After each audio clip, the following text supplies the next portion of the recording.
It's Memorial Day, so you know what that means. We got to talk about Double or Nothing, which I believe, Doug, is one of the greatest pay-per-views I have ever seen.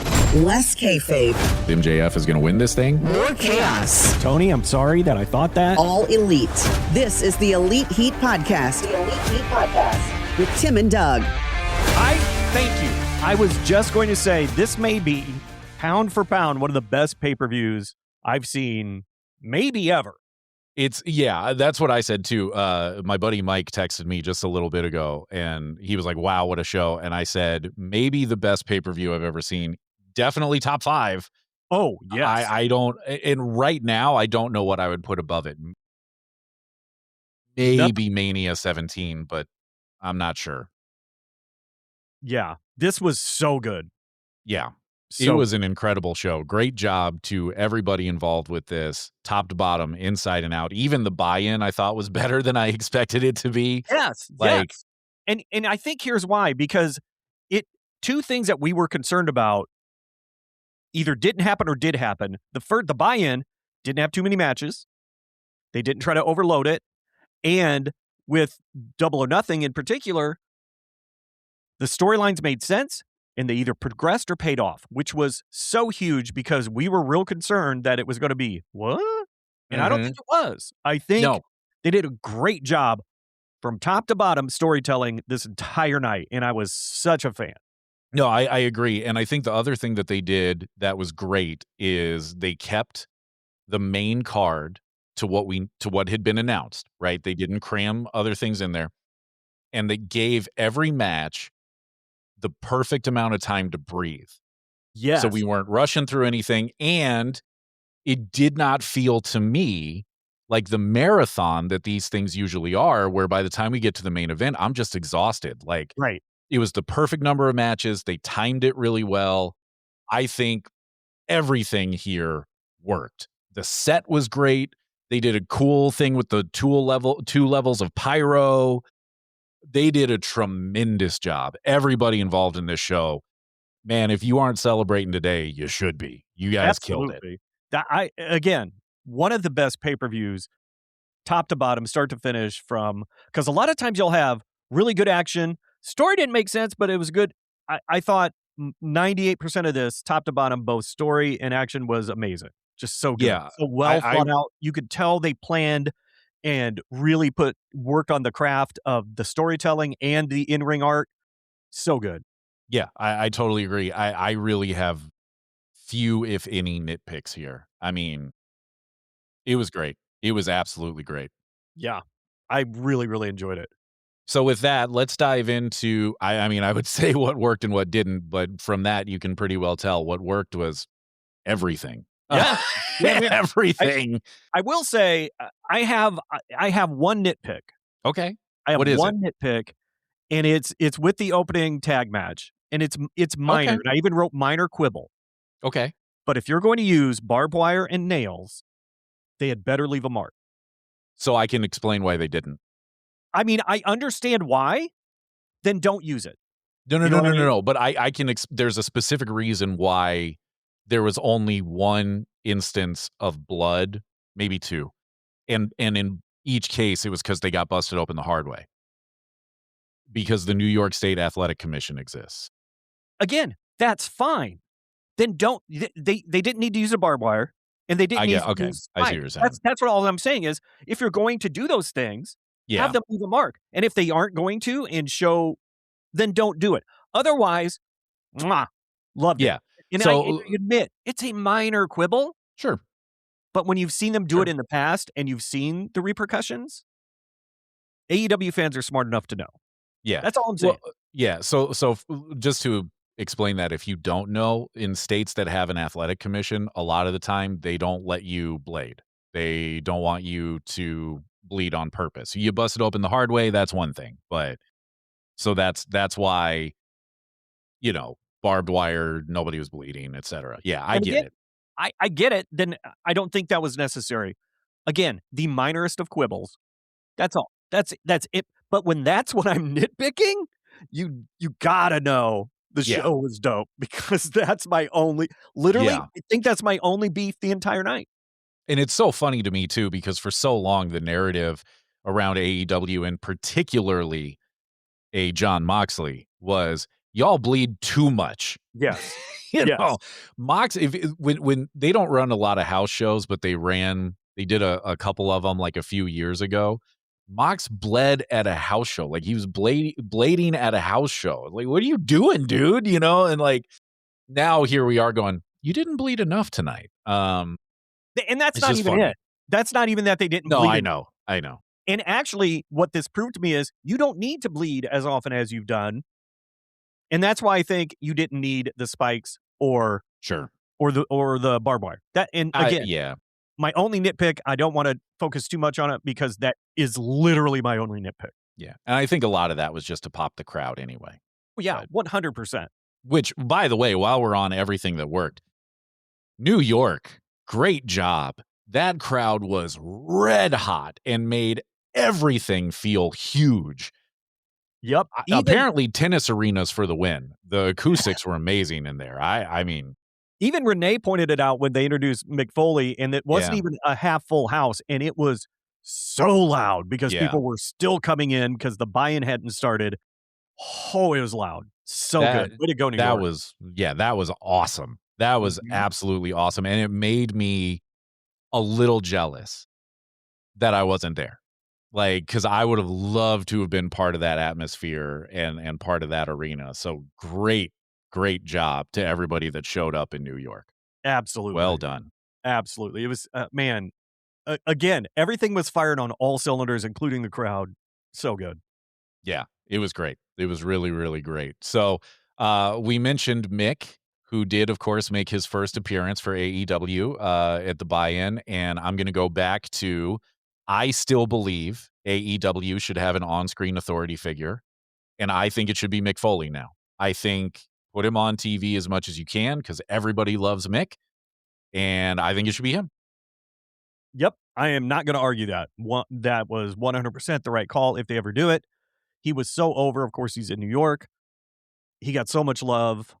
And since we're talking about Mick, and then we're probably not going to be going in chronological order, but him and MJF, gold.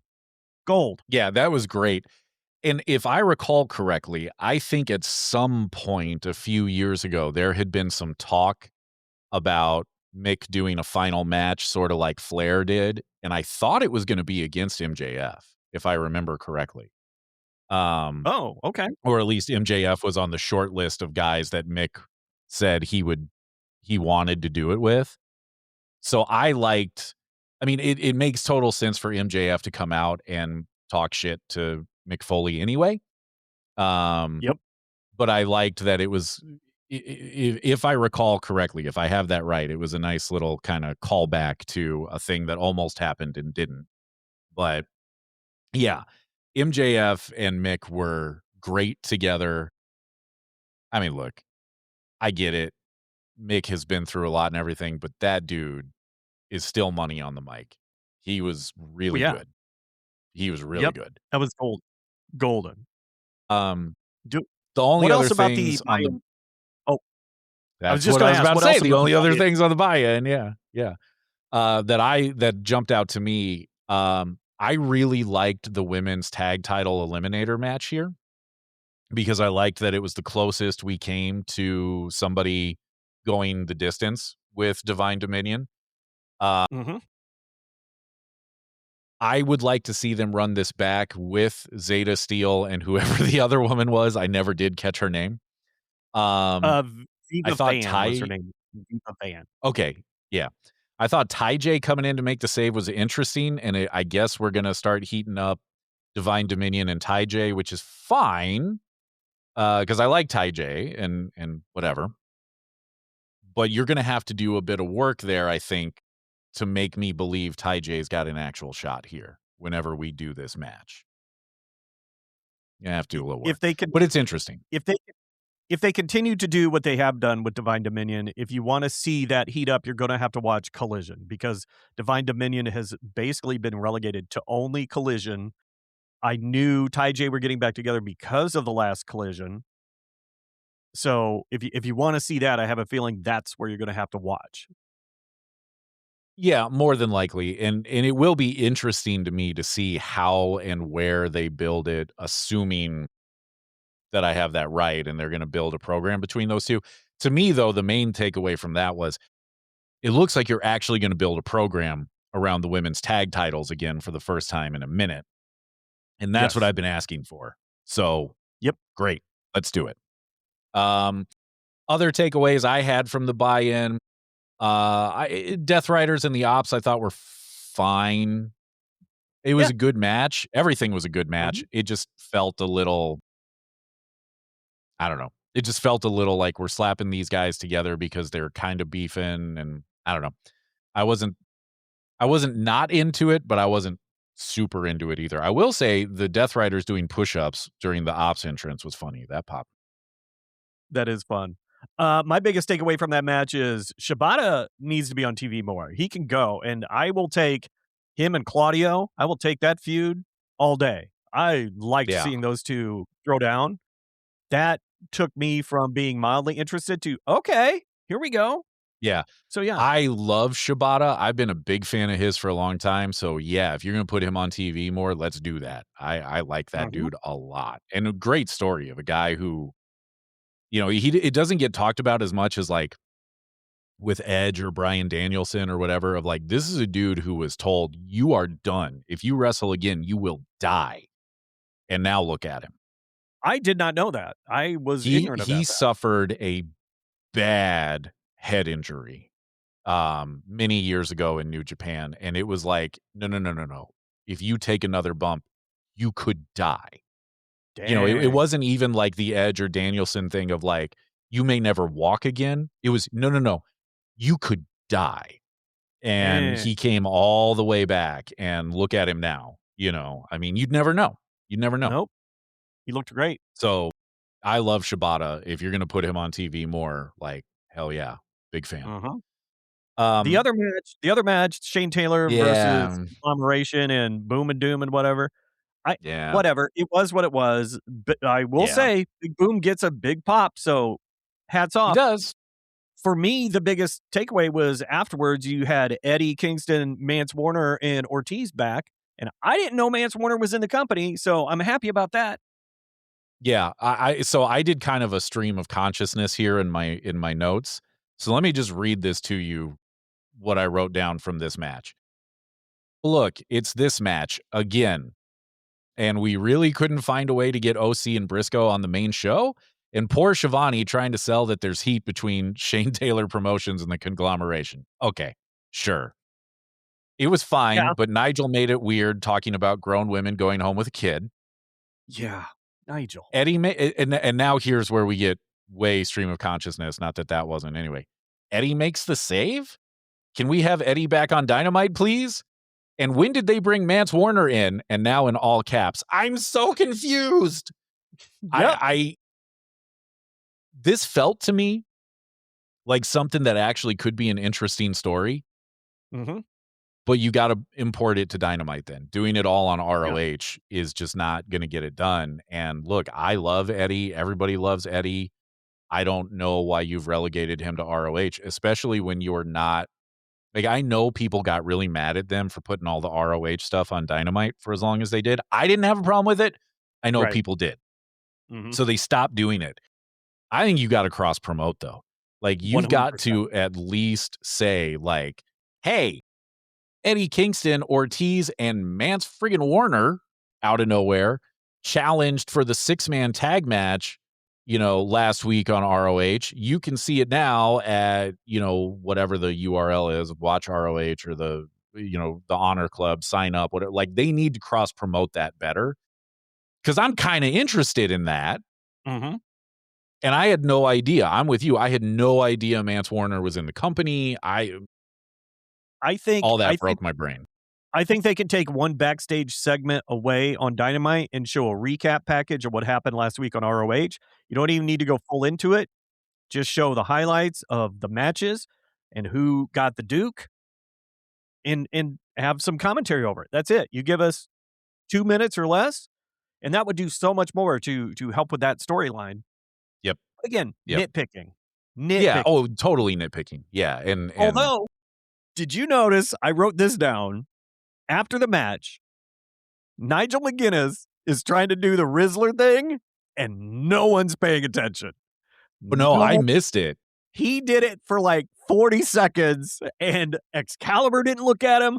Tony Schiavone didn't look at him. And finally, he's doing this over and over. And finally, he just goes and stops. That's funny. Apparently, I missed it too. So funniest thing I've ever seen. So stupid. So good. There's what I came to realize just reading stuff online is I actually missed several kind of subtle things like that. So I guess I'm going to have to go watch it again. Oh, well, darn. Watch one of the best pay-per-views ever? Yeah. Okay. Ain't that just, everybody feels sorry for me that I'm just going to have to watch it again. Poor guy. I know. So anyway, so that pretty much covers the buy-in.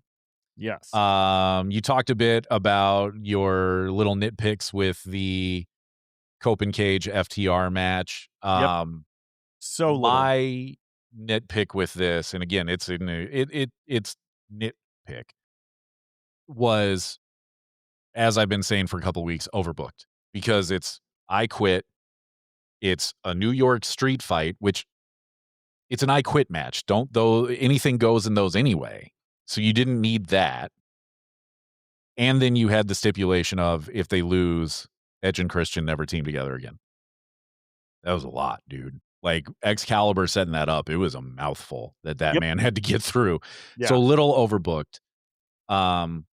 Otherwise, though, I thought it was a really entertaining match. I may be this. I don't know if I'm setting myself up for mockery or not, and that's fine. I wrote down. When are you not? That's true. I mean, look at this face. I wrote down damn near perfect match. Mm-hmm. Because I thought, again, a lot of the stuff we talked about, it wasn't too long. Was the setup overbooked? Yeah, a little, but it did all eventually make sense. But I felt like they didn't linger on anything too long. And holy crap. Hats off to Stoke and Beth Phoenix, because Beth, I watched it a second time and it wasn't quite as bad as I thought the first. Her introduction to the steps looked brutal. But it did. Stoke going through the burning table, hats off, buddy, because they were unsung hero of that match. But everything was great. Like I thought it was so well played. They did what they needed to do. I like I said, damn near perfect match from start to finish. I thought it was timed perfectly. I loved the psychology and the whole thing. Having Beth come in and help, perfect. I loved it. I thought it was a great match. It was really good. And I'll be honest with you, when they started with that, because we've talked about this, the opening match is in many ways, if you're not going to be the main event, then you want to be the opener, right? Because they're saying, you're setting the tone. We believe in you. I was a little surprised that this was the opener. Same. They crushed it. They knocked it out of the park. It was great. It was really good. Yeah. It was really, really good. Again, if you haven't seen it, I think it's worth just that match alone. I thought that match was that damn good. Yeah, I agree. Now, you mentioned that it was an almost perfect match. Mm-hmm. I present to you now what I think may have been the perfect match. Okada and Takeshita for the International Championship. Dude, I think this is the match of the year, and it's going to be hard to beat it. Like, can I read you what I wrote? Yeah. This match was, again, damn near perfect. Yeah. I mean, I would go so far as to say I think it was perfect. I mean, I can't think of anything to nitpick here. At first I put down possible match of the night, and it's going to be really hard to top this one. It's match of the night. No, people came close. Mm-hmm. We'll get to it. People came really close to taking the crown from them. But to me, it's match of the night. And like I said, I think this is now your leader for match of the year. Yes. And I think it's going to be really hard for somebody to beat that between now and the end of the year. Not impossible, but it's going to be really hard for somebody to take that away from them. I haven't looked. I got to believe Meltzer's given this like 12 stars. Dude, I needed a cigarette and a nap after this match. It was that good. You pounced hard. Dude, it was incredible. They were great, which I think we knew they would be, but that was a level of greatness that I think I didn't even expect from them, because I have a legitimate question about what does Okada have left in the tank at this point in his Yeah. career? Mhm. Well, the answer last night was a hell of a lot. Yes, it was. God, they were good. And then everything post-match I thought was great. Just incredible. Yeah. I was gonna say a lot of times when you get these matches, match of the night or even match of the year, 90 well, I'm gonna say like maybe 80 to 75% of the time, it's because of just the in-ring action. But this, they did. You hear it a lot, they told the story in the ring. These guys did. They told the story, and I thought the Don Callis interactions made sense, and it worked, and it set up the post-match stuff with Kyle Fletcher coming back, and I think you're right. Instead of damn near perfect, this one was a perfect match because I didn't have any quibbles over it. And it was so good. And the Kyle Fletcher coming back, didn't expect that so soon. Me neither. Super Yeah. glad to see him back. And the swerve was really well done. Really well done. Yeah, I agree. I mean, that whole return, you start with, just like you said, the surprise of him coming back, which I did not expect, because I thought he was gonna be out several months. Mhm. So that in and of itself was good enough. And then him coming in and staring down Okada and the rest of the family. And then this I thought was so good from Fletcher when he turns and he's got that big smile and he's like, "Look at you, man. Like, yeah, you did it." And then just wrecks Takeshita. I was like, brilliant. Because when he came out, my first thought was, okay, he's going to turn on Takeshita. And then Yeah. everything he did, I went, oh, crap. So they're going to split Andrade, Fletcher, and Takeshita off of the family? Like, this is fascinating. And then the turn, like, you had me completely hooked with everything that they did. And I think it's fascinating because you look at the storytelling potential that comes out of this, right? I think it opens up a lot of possibilities of, does Takeshita specifically go to war with Fletcher? I got to imagine this is him officially leaving the Don Callis family. Is he going to go to war with the whole family? Do we continue him in Okada? There's a lot of different ways they can go, and I got to believe this is going to be a red hot angle by the time we get to All In. And what I do like about it was the subtlety of, is Okada 100% behind Fletcher? Because they both grabbed the belt, and then Okada was like, no, you're right. You can, whatever. So I wrote down Fletcher and Takeshita with shades of Okada. That alone, yes, I'm in. Love it. Yeah, it Really well was done. flawless execution of everything that they did there. And like I said, you open up so much potential here for where they can go. Mm-hmm. And I don't think there's a bad option. I think whatever angle they take, it's going to be really good. So, Yeah. And too often when you get these return turns, they're so telegraphed. And even though we both thought when he came out, oh God, he's going to turn, they had me back into, that's cool. I'm glad that we aren't, yeah, proto, whatever they call them, proto alpha or Proto-Shida. yeah, whatever. Yeah. I was like, cool, that's going to stick around. And then he slaughtered him with, Yeah. it's like, oh my God. Well, and I mean, it was so good too. Like him walking out and the look on his face and taking off the jacket and rolling up the sleeves. I'm like, oh snap, we're gonna get face Fletcher here for a little bit. And like, Right. when you can take a couple of guys like us that have watched a lot of wrestling, and you take that whole arena, and you take all these people online, and you had us, man, you had us going, oh, okay, we're going to get face Fletcher and Proto-Shida versus the Don Callis family, and then the flip. Incredible. So well done. Just incredible. Yeah. So well done. Loved it. Yep. Yep. Then we got our first match of the Owen. It was the women's side with Mina and Athena. Mhm. Tough spot to be in following likely the match of the year. Yeah. That said, I thought they did a really good job. I I thought it thought was they were great. really good. Yeah. Yeah. I thought that match was so solid.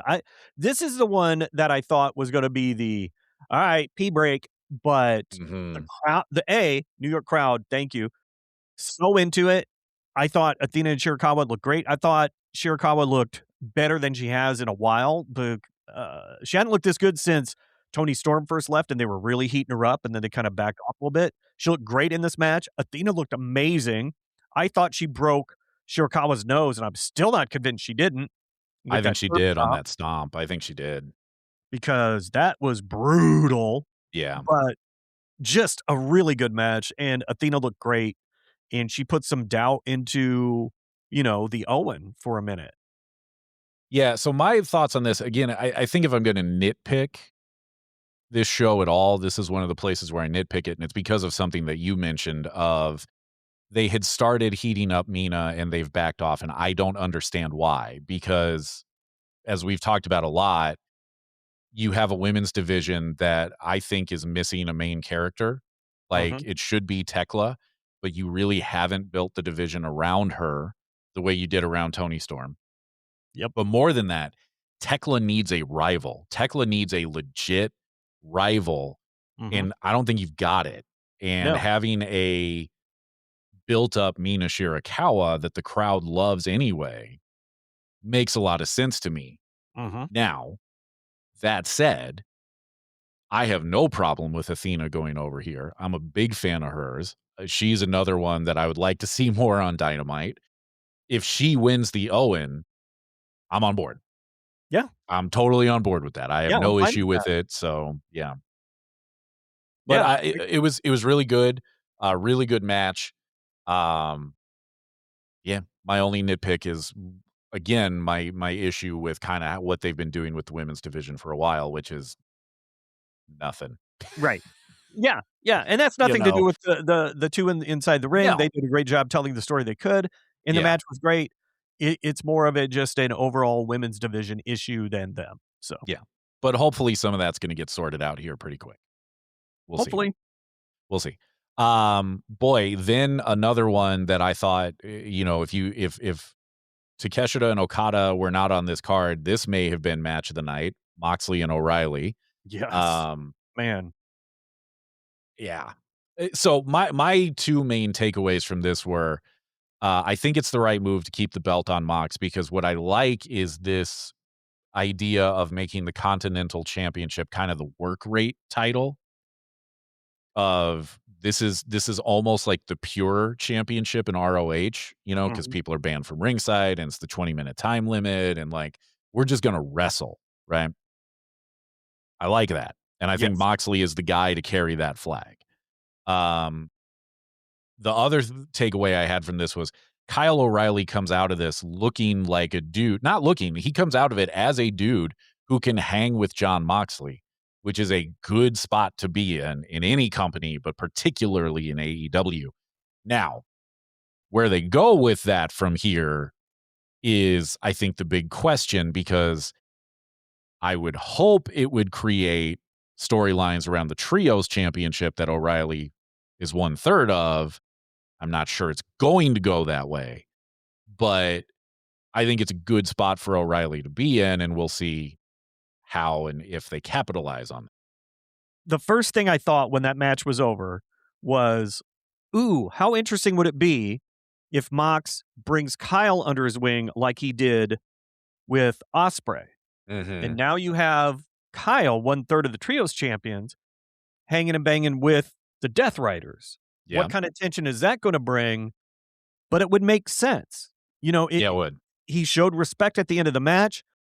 I think he's finally getting around Moxley's finally getting around to really delivering on the storyline he was trying to build when he first started the Death Riders, which, okay, I guess better late than never, but Yeah.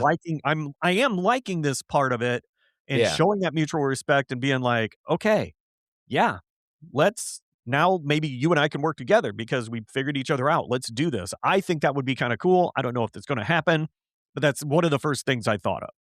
Yeah. I agree. I agree with you totally on that. Speaking of Ospreay, he and Joe were next, and this one really came close to taking match of the night for me. And so good. Really came close. They were great. The Styles clash on Joe was awesome. Yep. Like, when he went for it, I was like, "No, Joe's gonna get out of it, right?" And nope. Um, that may have been the most unique Boston Crab I've ever seen, where Joe Yeah. had his legs over his head. Yeah. That was Um, weird looking. yeah. This was a great match. This was just a great, great match all the way around, and it really, for me, seeing this kind of new-ish version of Osprey who can do all the things he did before, but now also has a ground game thanks to the Death Riders. Yeah. He's my pick. He's gonna win this thing. He's going to All In Oh, where he's gonna take the title. I I, mean, I, he just is. I think it's obvious that this Owen for the men is built around having Swerve and Osprey face off in the finals and having Osprey take it all. I But agree. Yeah. I a what I really liked is, like you've mentioned, the Death Rider influence continues to show in his style, and it wasn't like an overnight switch. It was a little here, a little there, and it just keeps growing and growing, which I really enjoy that. And kind of like when we asked with Okada, I know people are wondering how much does Joe have left in the tank? Holy balls, if last night was any indication, he still has plenty to give and looked great doing it. Yeah. Yeah, I agree. He's definitely got more in the tank. It's up to him if he wants to keep going, Yep. obviously, but he's Yep. definitely got plenty in the tank. So great, great match there. And I'm with you. I think it's going for Swerve and Osprey with Osprey headed. I think Osprey's headed for the title at All In. I've thought that for a while, but Mhm. this is only cementing it. Um, Speaking of Swerve, I thought he and Bandido were really good, man. Really, really good. Bandido uncorked some of the most, well, really both of them, but Bandido uncorked some of the most original offense I think I've ever seen. Yeah. I don't even know what to call it. I'm going with pop up Hurricane Rana, and there was a poison Rana that they hit to the outside. That That may it have was been move of the night. incredible. That may have been Yeah, move of the night because it was so bonkers. I have a list of all the things that made me make some sort of noise during the match that we'll get to. Obviously, those are in there, but Absolutely. the offense in this was incredible. The creativity was incredible. They were really good together. With both Joe and Osprey and Swerve and Bandito, I'd like to see more. I know you have the tournament going, and that's fine. You should focus on that with those guys. But if we can find a way to get those guys in the ring together again, I please, because wow. Yeah. And one of the things I noted down, and part of it is we didn't watch ROH. Yeah. So you and I both felt there wasn't near as much story going into this match. And it felt from just watching, if we're only watching Dynamite, it did feel a little rushed and not as much heat on it as there could be. But I thought they still both did a really good job of telling the story in the ring, both going after basically, trying to kill each other by breaking each other's necks because there were a lot of moves focusing on their necks and Yep. they were both just going back and forth on it. So I thought for the time they had, what little some people may have seen of it, I thought they did an amazing job telling that story in that short amount of time, basically in that one match. And again, you saw why Bandito is in the position he's in, and you saw why Swerve thinks he's the most dangerous because he was freaking dangerous. So Yeah. Yeah. It was excellent. Again, you talk about in-ring storytelling. This whole show is a clinic on it, quite yeah, honestly. so happy with this show, man. Yeah, me too. Even the next match, which was the women's four-way, which going into it, we had a lot of issues with it. Look, if you're going to ask me to pick arguably the weakest match on this show, it's probably this one, which is not fair No, it's not. because the bar is so high that on any other show, we're going, that was a good match. Yeah. You know? This is one of the better women's matches from start to finish that Yeah. we've seen on AEW television in a while. In a while. It was really, really good. The only thing I felt this way going in, and I still feel a little weird about the match itself, is Jamie Hayter's role Yeah. just it seemed to me that the only reason she was thrown into this match was for the ending, Yep. and I don't think that's fair to Jamie Hayter. I agree, and we haven't talked about it, but I had the thought for a while now, especially on our last episode when we were talking about Jamie Hayter hasn't talked, like, at all Mhm. about this match. I was like, she's there to eat the pin. Like, that's what they're gonna do, and I had a suspicion that it would go the way it did, where the Sheeta Statlander stuff was gonna melt down, and so those 2 are gonna kinda take each other out of it, and then Tekla's gonna pin Hayter. And that's basically what happened, as I recall. Well, I think Tekla actually pinned Statlander, but it was Oh, because no, you're right, she did. You're right, she did, yeah. but it was because Hayter took Sheeta out of the ring, which was her, Right. that's what I mean by that was her job, was to interfere with that so that Tekla could get the win over one of the 2. Yeah. It So, look, again, I feel bad for Jamie Hayter in this I do because too. she looked really good. Her and Stat going toe to toe, power for power. Look, it's always going to pop me. I think that's great. Those 2 are really, really good together and really good in the ring. Finally, we see Sheeta fully turn on Statlander. Yep, great. I was not 100% sold it was going to happen. Glad to Yeah, see it happen. same. Yeah. But and again, I thought Tekla looked really strong in this. They need to pitch her like this way more often. But like you said, what struck me earlier is when you had mentioned Tekla doesn't have a nemesis, Mm-mm. and what I realized was, holy crap, they're caring more about Statlander Sheeta than they Yes. are giving Tekla Yes. a main enemy, and they Yeah. should. And if it's not going to be Shirakawa, you need to step Jamie Hayter up because you apparently forgot she's in a tag team, and unless you need her to be in a 3-way. Right. So let her go to it. Let her step up and be like, "Hey, let's go." So Yeah, I agree with you, like, they've sort of positioned it of Jamie Hayter being Tekla's rival, but yes, again, I don't think we've done enough storytelling on it mm-mm. to really build that, and they haven't positioned Jamie Hayter in a way where I believe she's gonna beat Tekla. Because the best way that I think you can do it at this point, because look, to me, it's pretty obvious they wanna leave this belt on Tekla for a while, and that's fine. Yeah, I think I they have should. I have no issue with that. But you've gotta have Jamie Hayter pick up some non-title wins Mhm. over her, Yeah, and that just isn't happening. If this is gonna be the rivalry for the women, then you've gotta position Hayter a lot stronger than you're doing. yep. Which Have makes her me think that they're not actually committed to that being, like, the A story. I think you're right. The A story for the women is Sheeta and Statlander, and which has been. fine. Yeah, but there's not a lot of stakes there. You know what No. I mean? Have Hayter pin her in a tag match, then have her do, like, an eliminator match and have her win there. Yeah. Okay, Yeah. great, let's do it. Yeah, I agree. Or, look, if you wanna end up doing, like, a triple threat, that's Sheeta, Statlander, and Hayter for the number 1 contender, which I think you could convince me of that, Yeah, then Hayter's gotta win, and yep, she's gotta look good doing it, yep. you know? Yeah, she can't win because the other, what Statlander screwed Sheeta or vice versa. Hayter's gotta come in, get a clean pin, and Yeah, establish herself as, "Yeah, no, I should be the one. You 2 go ahead and keep fighting. I don't care. right, I'm going after the belt." right. So, yeah, absent kind of that main foil for Tekla,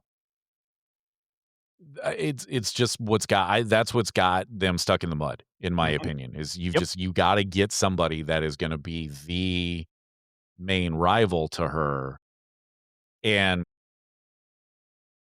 you've got some time to build it because you're gonna have kind of the palate cleanser of Forbidden Door in between this and All In, Mhm. but, You know, buddy, it just struck me why it's not gonna be Hayter. because it's It's gonna be be whoever wins the Owen. it's gonna be the mystery entrant in a if it Uh, goes the way you and I think it might, if it's Mercedes Moné coming back as a oh, face, yeah. Now you have it. And Yeah. again, that's cool, but you're doing Hayter a disservice by Mhm. putting her in this role where she looks kind of strong, but kind of not. And she's not really in the tag team because they're not wrestling all the time Mhm. together. And I so would I think it argue is that mystery opponent that could end up being the one challenging for the title and being Tekla's foe. But if yeah. it's Mercedes, I have a feeling that she's just going to come in and take the belt, and that'll be the end of Tekla. Yeah, you're probably right. I have a lot of thoughts on that. First thought is, I think Jamie Hayter, I think they've hurt her in this. I think Yeah. you've taken her from being this, heavy hitter, almost, the comparison I'm gonna make is Hangman, Mhm. not from the standpoint of she's the main character the way Hangman allegedly is, but, the character similarities were there of, like, this person's gonna come in and just kick your ass, right? Even if they lose, you earned it because they kicked your ass, right? 100%, yeah. I think they've hurt her from that standpoint. I think they've hurt her credibility a bit. It hurts the Brawling Birds in the process if you're gonna try and build them up. Um, and so, yeah, I would say they have done a huge disservice to Jamie Hayter. The other thought that I had there was, look, if Mercedes is the wild card, and she probably is, and if she's gonna win the Owen, and she probably is, and if she's going to All In to take the belt off Tekla, and again, she probably is, that's fine, but then do a program. Mhm. Have Tekla just, hunt her like crazy. Yeah. Like, do a program with it, and now, great, I have no problem with you switching the belt and all that there, if you Mhm. build an actual program out of it, but if Tekla basically fades into obscurity after that, I'm gonna write a strongly worded email. Yes.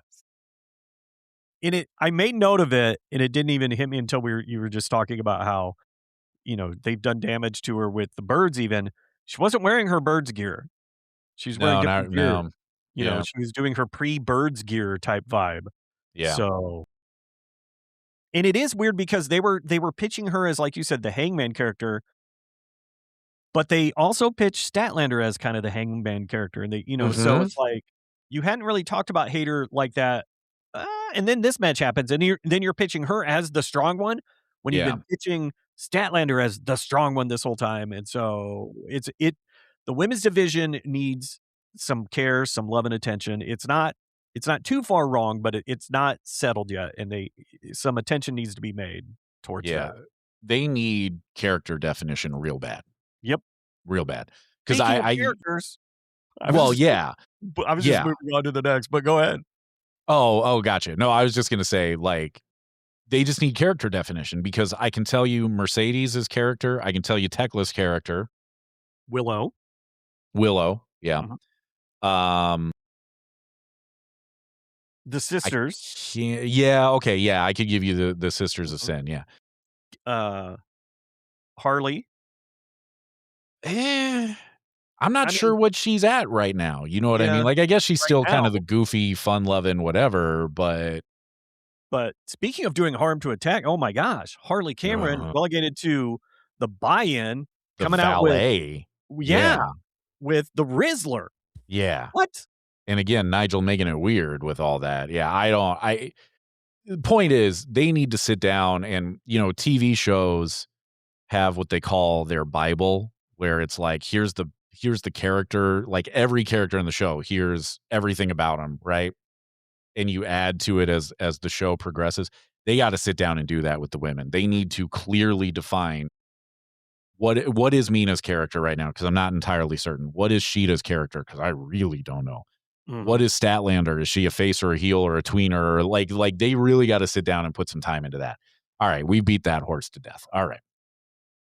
You like you said, speaking of characters, Stadium Stadium Stampede. Stampede. Hell yeah.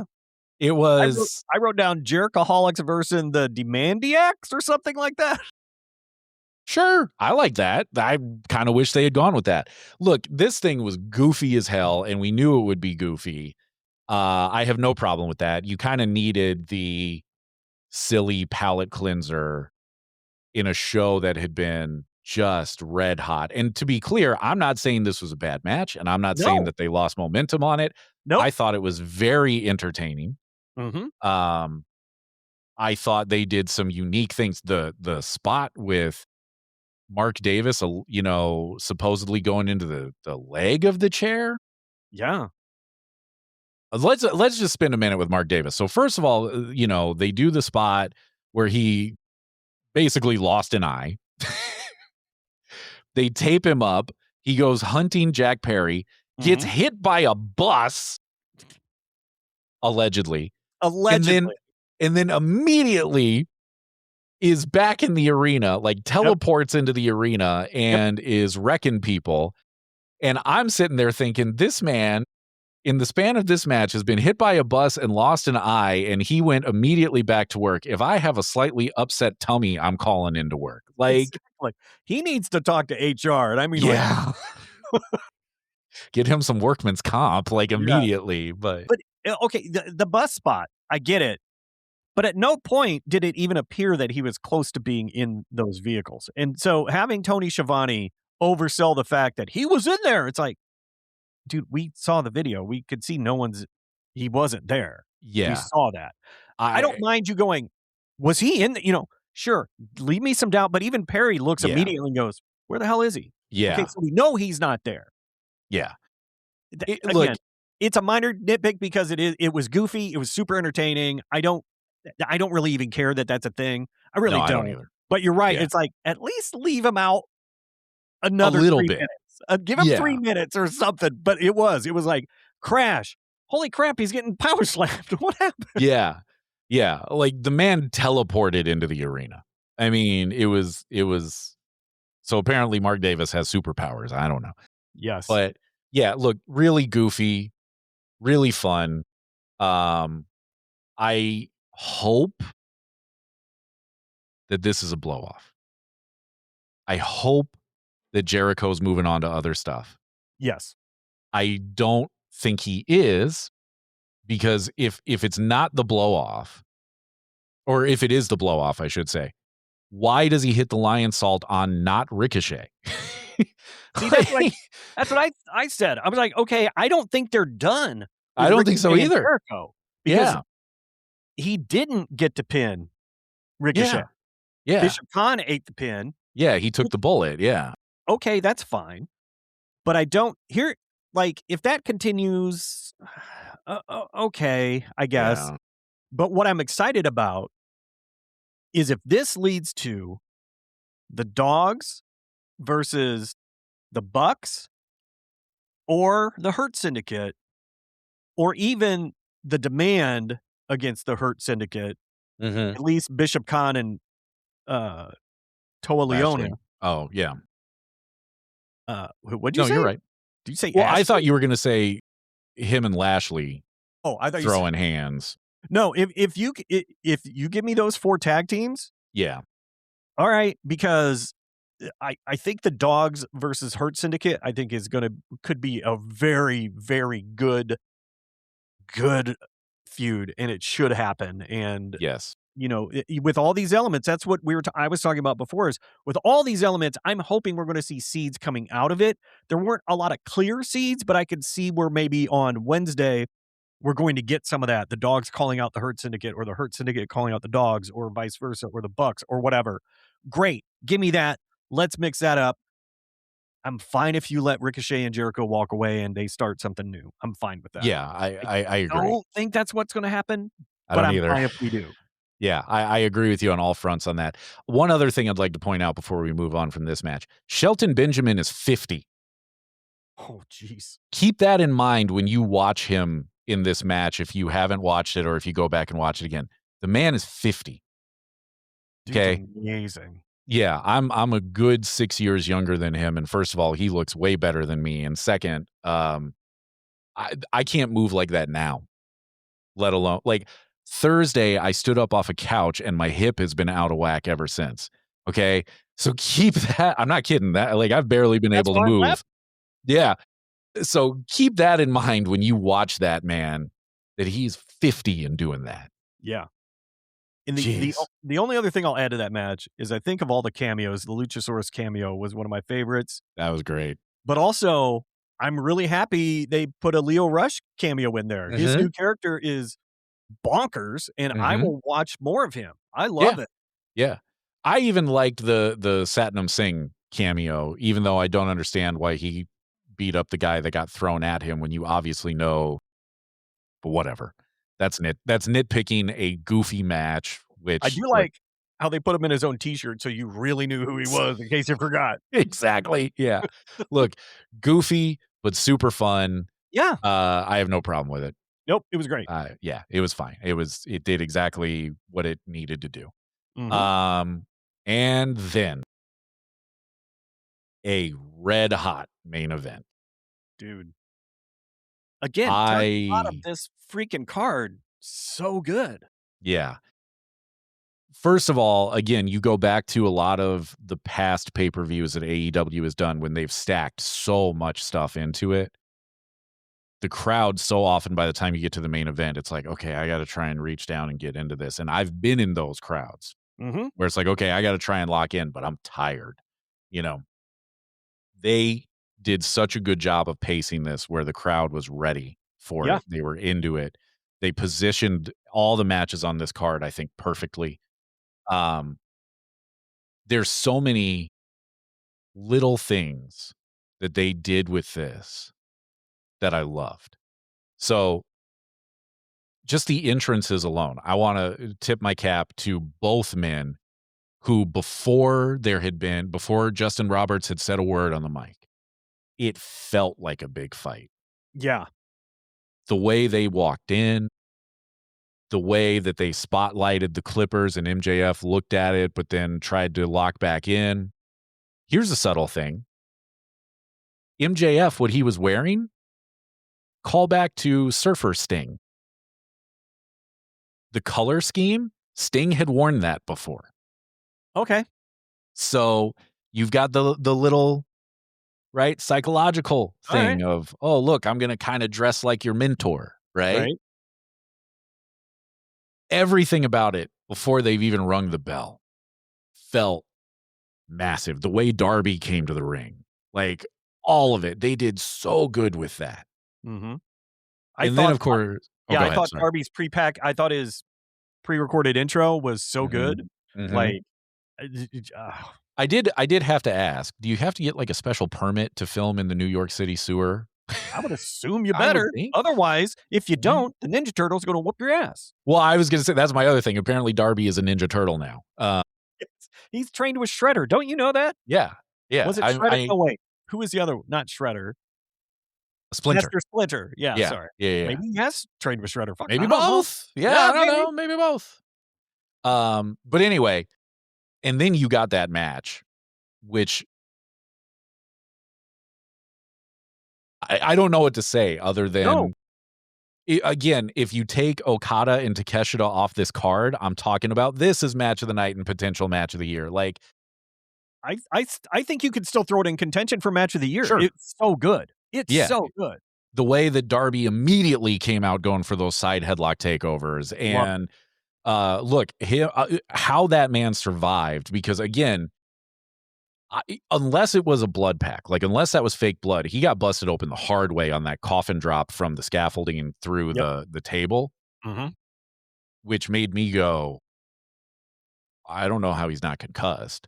I mean, I just, it was great. I loved everything about it. I loved, there was a sense of desperation from both guys in it.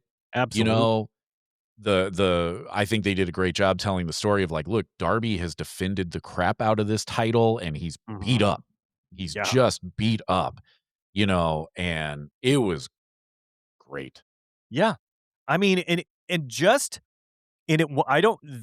was no way this was planned. That first dive outside where his feet caught on the top rope and he landed really hard. Yep. I was afraid that this match was going to get cut. I was too. Because of that. And I'm really glad Darby is a maniac and he was able to, you know, I legitimately hope he's okay. But the fact that he was able to get up, perform as well as he did, and apparently not be concussed from that or from the fall from, you know, the rafters. But the bang bang at the top So good. Yeah. I mean, Yeah. I mean, if you go back to that dive, if you watch it again, because it happened so early in the match, let me give some credit here to Darby's athleticism. You can see, especially on the replay where he saves it, where he yep, knows like, uh-oh, yep. and he manages to tuck and save it, where live, it looked like he took it all on his neck, and as I recall, on the replay, you can see he kinda hits more on his shoulder, Yeah. which still sucks, but, but But again, it you're not wrong. He did. You could he see, saved it. especially in the above the eagle eye view, you could Yeah. see him flying, flying, flying. All of a sudden, he's like, "Oh, balls!" Tucks Mhm. and barely gets it, but he does. If he wasn't such a genius with his body, that would have been disastrous. Well, yeah, I think a lot of other people were stopping that match, or were stopping down for a while medical legit checks him out, but anyway, great match. Um, Before we move on to what happened after it, I will say this. Again, what you talked about kinda at the start of you either wrap up stories or you open up a bunch. I think we've opened up a bunch with MJF having the belt back Oh, because absolutely. yeah, because here are my thoughts. So, my guess is Darby's gonna take some time off, I and he hope so. should. Mhm. So, we're probably not running that back, and more than likely, historically speaking, we're gonna get probably MJF versus I don't even know who the IWGP champ is right now. Couldn't tell Um, you. but we're probably gonna get probably gonna get champion versus champion, or somebody from New Japan is probably gonna challenge at Forbidden Door, right? Right. Mhm. But what I find fascinating here is what does MJF do next? Not taking out the Forbidden Door of it. Like, does he just do some pre-taped on Dynamite for a while? Because like I said on Wednesday, I think the best thing for him to do now is say, "Hey, all you people that have just been calling your shot that Darby was gonna give you shot, like Roosh and whoever else, Mhm. no, we're done with that." Right. I think that's the best move for him. So I think you've got a lot of interesting, storytelling potential here. I'm wondering, does Darby come back at All In and cost Max the belt there? Because again, I think it's gonna be him and Ospreay. I'd Mhm. like to see Ospreay win it clean, Yes. but who knows? But I Speaking think speaking of oh, go which, ahead. I did not see the clean finish coming. I really I didn't didn't. either. I didn't But either. but respect, because it was a believable clean pin because they'd been beating the tar out of each other, and, uh, just again, so well done. Give me something that I kind of expected, MJF winning, but Yeah. not the way I thought, so Yep. still keep me surprised. Yep. Such again, the storytelling in the ring tonight was great. It was tremendous, yeah. And you know what? Taz is a guy that I've been kinda hard on. I wanna give him some credit. Post-match, he said it, and I think he said it brilliantly of just, "You get an avalanche tombstone, that's it, you're done." And I thought he did a great job just by saying that, of going like, "That's why MJF won." Like, yes, they had beaten each other to, half to death, but yeah, an avalanche tombstone, that's gotta suck. Right. Kayfabe, you And it know? and it worked because he'd been selling how resilient Darby is. Even Taz was saying, "Look, I don't like the kid, but man, you can't take away his resilience. He's Yeah. durable. He'll do crazy things with his body." But yeah, you're right. When he's like, "You take one of those, I don't care who you are, you're done." And clean pin, perfect. Loved it. Yep. And And then, again, you got a lot of storytelling that opens up here, and then what happened post-match, I think, opens up even more. yep, What I found fascinating about Kevin Knight turning here was to do it on Darby, because you and I have been saying for a while, I think the heel turn's coming, mhm. but buddy, I thought it was gonna be on Speedball, I did too. I did too. which made all the sense in the world. So for him to then hit his finisher on Darby on the stretcher really surprised me. And again, I think it opens up storytelling potential here, because now you've got a heel Kevin Knight with the TNT championship. I would assume Speedball's gonna eventually come for it. And they're He going to have should. that personal beef on top of, Yep. the title match. It makes me wonder what deal he made with the devil. Because if you watch Max, he sells it as, I knew this was coming. Mm. So it makes you wonder. And it makes me wonder then, when Darby does come back, if I'm right that he's going to take some time off, does he go after Max first, or does he go after Kevin Knight? I think he goes after Kevin Knight. I think he does too. And So I thought for a second, I was like, I can't believe it. But then I was like, it kind of made sense to me from a Kevin Knight point of view without MJF's involvement, because Kevin's been all about, look, we're taking this over. We're running the show. He gave Darby the, you've got it. And having him lose to MJF after Kevin had beat MJF, I could see him taking his frustration out on Darby. You let us down. You let me down. I could have been the champ because I know I could beat him because I have beaten him and you lost. So yeah, that's interesting. That was the mind frame that I was looking at it. And I just figured MJF just likes it whenever anybody gets screwed. So, and you may be right, but look, MJF on his nonverbals is really good. Yes, he is. And since he's gotten into acting, I think he's only gotten better, right? And the way that he did it just really felt to me like, yeah, I knew. Like, you guys are going to find out that we had a little something cooking here, Right. And I think that will be fascinating. Yeah. Let me shout out Tony Khan in the post-show press conference. Somebody specifically asked him about the heel turn, to which Tony said, I think we should hear from him and hear what he has to say on Wednesday. That's a good tease, my man. That is a good tease. Yep. So, well done, Tony. Yeah, they did a great job with, everything. Like we said, they did a great job with everything. Great show. Really good job. Really curious to see where we go from here. Okay, you ready for my list of moves that made me make audible sounds? Yes, because I'm guessing they're going to be a lot of the things that made me go, ugh. Yeah.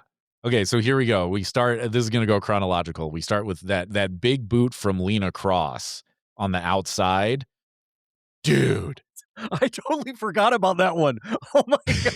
So I thought she took her head off. I was like, oh my God. Yeah. Basically everything in the Okada Takeshita match. Yeah. Athena catching Mina on her shoulders and slamming her. Oh yeah, brutal. But it was a really cool move, but like the way she slammed her, I was like, that hurt. Yeah. The curb stomp on Mina where we think Mina broke her nose. Uh-huh. When O'Reilly kicked the ring post, because it felt to me like he kicked it harder than he had to. Yes.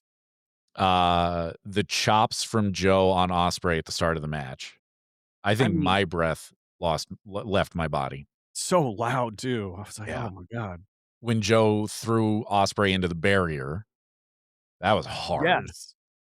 The shoulder block from Swerve on Bandido was one of the most brutal shoulder blocks I've seen in a while. Yep. The poison Rana to the floor that Bandido hit on Swerve that I mentioned earlier. Uh-huh. Basically everything from the final probably 3 minutes of that match you could put on this list. Tekla's boot to Statlander's head as Stat was sliding out of the ring. Dude, yeah. I thought Concussion Jones for sure. Okay, Taz. Yeah. I thought actually Taz was pretty good, so I'm going to shout him out there. I thought he was pretty good. I know, but you hate it when he does that. I do. Or he was starting to get to you, so yeah. Yeah, I know. That's why I'm going to shout him out. I thought he did a good job and he stayed away from. I particularly liked when Shivani mentioned the Mets being bad and he just went, kiss my ass.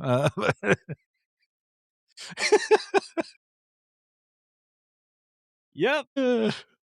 The spear from Connors on Lashley in Stadium Stampede was his spear. Connors might have the best spear in wrestling right now. I mean, again, I'm a big fan of Connors. I think Burt Connors is I am too. So good. I love the dogs right now without the first guy whose name I don't even remember or care to. Gabe Kidd. Yeah. Yeah. Nothing against Gabe Kidd, but these two together are so good. I agree. But that spear was something, man. And then of course the Darby dive where he almost broke his neck. That was probably a not comprehensive list, but those are the ones I wrote down anyway. Yeah. What in what who broke the LED board? I don't remember. One of the women. Mina. Mina Yeah, they broke. threw Okay. Mina into it. Yeah, That looked brutal. it did. That one made me go, "Ooh."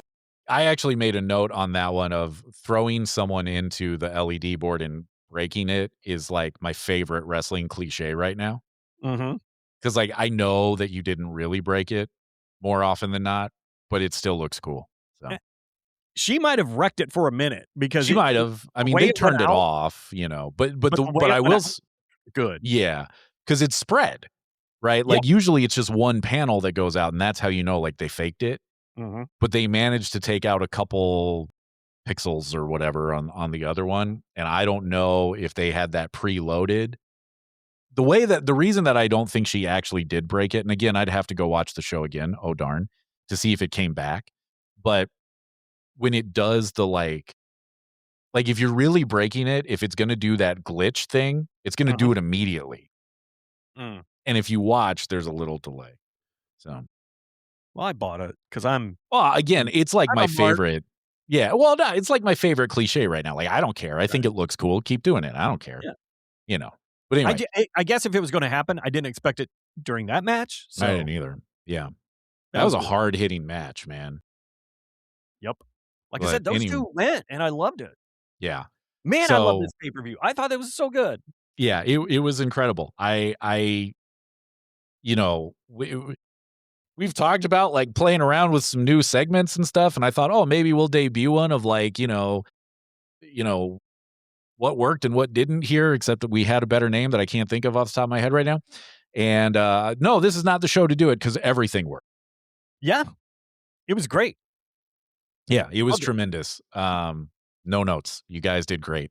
Hats off. Yeah. And wow, am I curious to see what happens on Wednesday. Yep.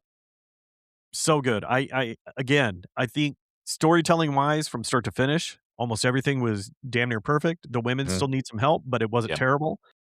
But so many new things have opened up now, and I'm very happy about that. Yeah, Very, I very am happy too. about that. Yep. So, Really, really curious to see where we go next. And that is, I think, exactly what you want from absolutely. a wrestling pay-per-view.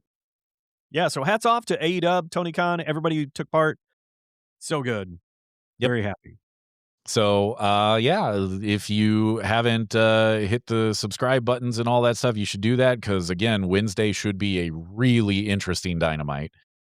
I'm sure we'll have a lot to talk about there. So hit subscribe, hit like, hit follow, hit all those things, hit the 5 stars, follow us on social media at Elite Heat Pod. And let's talk about Dynamite on Wednesday, which should be a very, very interesting show. Yep, and we'll see if Tim turns on me. I am wearing all black.